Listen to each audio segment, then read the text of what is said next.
Dan setelah menghubungkan telepon, suara Yoshua datang dari ujung telepon, "Tuan Renza, bawahanmu telah tiba di Jakarta." Tama mengangkat alisnya dan bertanya, "Yoshua, kapan kamu tiba?"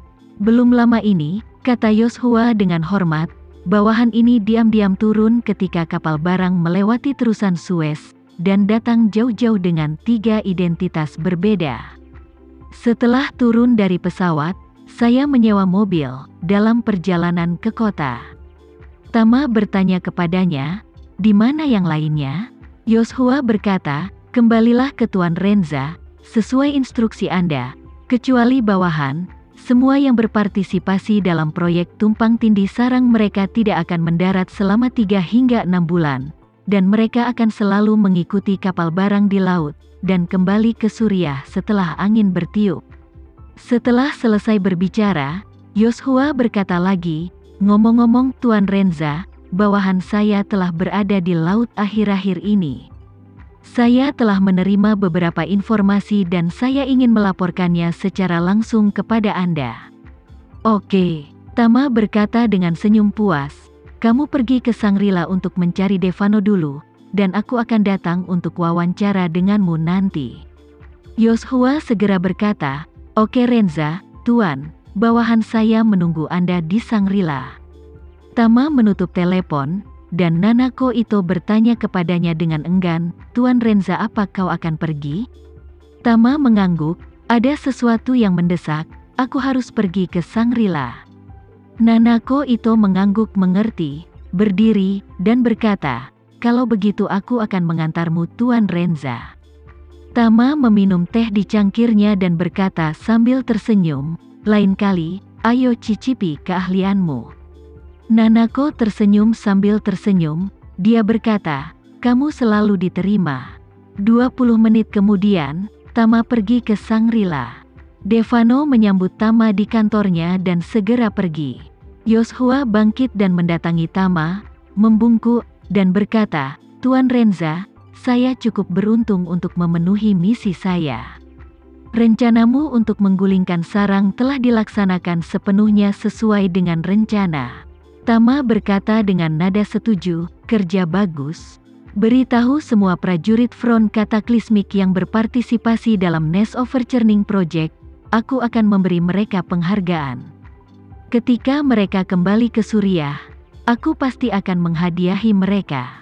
Yoshua buru-buru berkata, "Tuan Renza, terima kasih atas dukungan Anda untuk Nest Overturning Project. Pandangan jauh ke depan Anda membuat rencana yang sempurna pada waktu yang tepat. Kalau tidak, saya dan semua prajurit sama sekali bukan tandingan orang itu." Tama melambaikan tangannya dan berkata dengan serius, "Tidak peduli seberapa bagus rencananya, harus ada tim yang kuat untuk melaksanakannya. Jalankan, jika tidak, tidak lebih dari berbicara di atas kertas." Kemudian, Tama bertanya, "Ngomong-ngomong, barusan kamu mengatakan di telepon bahwa kamu memiliki beberapa informasi untuk dilaporkan secara langsung. Apa sebenarnya itu?" Ekspresi Yoshua serius, dan dia berbisik sambil berkata, "Tuan Renza, dalam beberapa hari terakhir, hampir semua eksekutif Blackwater di Timur Tengah menghilang. Pedagang senjata yang memberi kami senjata anti pesawat jarak dekat AK-630 telah menghilang." Tama mengerutkan kening, dan berkata dengan dingin, "Tampaknya Black Mamba sudah mulai menyelidiki masalah ini." Tama tahu sejak awal bahwa sulit untuk menyembunyikan petunjuk senjata anti pesawat dekat, jadi dia sengaja meminta Yoshua untuk membuat masalah dan mengatur semua petunjuk senjata anti pesawat dekat di kepala Blackwater. Sekarang, para eksekutif tingkat tinggi Blackwater di Timur Tengah menghilang satu demi satu secara misterius. Pasti seseorang telah melacak mereka melalui petunjuk yang ditinggalkan oleh senjata pertahanan jarak dekat. Yoshua berkata kepada Tama dengan wajah hormat saat ini, "Tuan Renza, informasi yang diterima oleh bawahan adalah meskipun keberadaan eksekutif senior Blackwater telah hilang satu persatu, tidak ada tanda-tanda markas mereka disusupi. Orang-orang juga menjadi sasaran ketika mereka keluar, dan kemudian menghilang. Tampaknya orang-orang dari Black Mamba telah belajar dan tidak berani menyelinap ke pangkalan militer modern. Tama mengangguk dan berkata sambil tersenyum, adalah hal yang baik membiarkan mereka melemparkan senjata anti-tikus. Hal-hal seperti senjata anti pesawat jarak dekat dapat menghentikannya sekali, tetapi mereka mungkin tidak dapat menghentikannya untuk kedua kalinya. Tapi selama mereka takut di hati mereka, itu adalah hal yang baik untuk kita. Di masa depan, jika kita memulai perang skala penuh, mereka tidak akan pernah berani menyerang markasmu di Suriah dengan gegabah. Yoshua menangkupkan tangannya dan berkata, Tuan Renza, setelah beberapa saat, bawahan ini akan mengatur seseorang untuk mengangkut seluruh sistem pertahanan artileri jarak dekat ke Suriah. Pada saat itu, alangkah baiknya jika mereka benar-benar datang ke sini, dan kita membunuh sebanyak mereka datang. Tama berkata sambil tersenyum, apakah menurutmu mereka semua bodoh? Alasan mengapa Earl terakhir meninggal di Siprus adalah karena dia tidak merasakan bahaya. Jika kau melihat metode mereka saat ini dalam berurusan dengan Blackwater Group, kau dapat melihat bahwa mereka tidak lagi takut mendekati benteng. Jika mereka benar-benar mengarahkan pandangan mereka ke front kataklismik di masa depan, mereka pasti tidak akan melancarkan serangan. Sebaliknya, mereka cenderung menunggu eksekutif tingkat tinggi dari front kataklismik untuk keluar dari pangkalan dalam jarak jauh. Dan kemudian menunggu kesempatan untuk menghadapinya. Kamu tidak bisa berlarian dengan senjata pertahanan jarak dekat saat kamu keluar, kan? Yoshua dengan lembut mengangguk dan berkata dengan hormat, Tuan Renza, saya mengerti maksud Anda. Saat ini, mereka belum memperhatikan front kataklismik. Ketika mereka menemukan bahwa tidak ada hasil aktual dari lini Blackwater Company, mereka pasti akan mulai lagi. Kembali ke titik awal, jika mereka ingin mengetahui bagian atas front kataklismik, masih banyak jalan memutar yang harus ditempuh.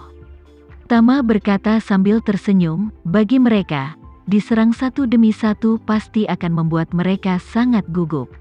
Selain itu, mereka juga kehilangan satu garnisun tentara yang tewas, dan bahkan salah satu dari 4 Earl mereka telah meninggal. Aku berspekulasi bahwa dalam periode waktu berikutnya, kecuali 3 Earl yang tersisa akan terus aktif di luar, semua orang harus memasuki masa dormansi. Yoshua buru-buru berkata, Tuan, ada informasi lain yang belum sempat kuberitahukan padamu. Maskapai yang terdaftar di Singapura menarik kembali semua pesawat yang didistribusikan di negara dan wilayah lain 2 hari lalu, dan setelah pesawat ini tiba di Singapura, mereka memulai perawatan rutin. Pada saat yang sama, mereka telah memesan beberapa mesin baru dari General Electric untuk menggantikan beberapa mesin lama. Pemesanan dan penggantian mesin pesawat merupakan proses yang sangat panjang. Permintaan juga dipisah satu persatu untuk memastikan sebagian besar pesawat bisa beroperasi normal. Jadi bawahan berspekulasi bahwa mereka seharusnya tidak melakukan misi terbang selama periode ini. Sejalan dengan apa yang baru saja Anda katakan, mereka mungkin memasuki masa dormansi. Ya, Tama berkata dengan acuh tak acuh, pesawat yang di-grounded berarti pengiriman misi juga akan dihentikan di stasiun tentara yang berkorban mati. Tampaknya kematian Sang Earl benar-benar membuat mereka sangat gugup. Sepertinya kamu tidak perlu terlalu khawatir tentang Black Mamba di masa depan. Tama berspekulasi bahwa seharusnya semua tempat sarang prajurit ditutup, dan salah satu dari 4 Earl telah meninggal. 1 orang sudah mulai menyelidiki Blackwater Company, sementara 2 sisanya kemungkinan besar mencari isyana itu dan cincin yang diberikan isyana padanya. Jadi, dengan begini, Tama juga bisa bernapas lega. Setidaknya, keselamatan keluarga kakek nenek di masa depan bisa sangat terjamin.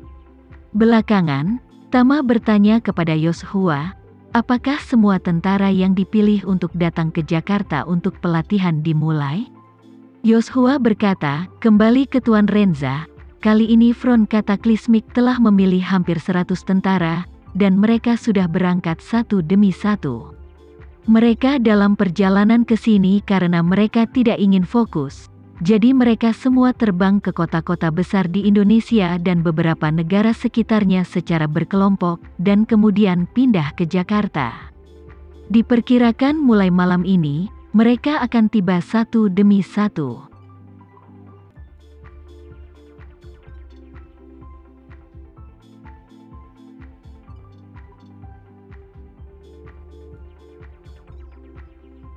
Sekian dulu ya video kali ini, kita lanjutkan lagi videonya di lain waktu.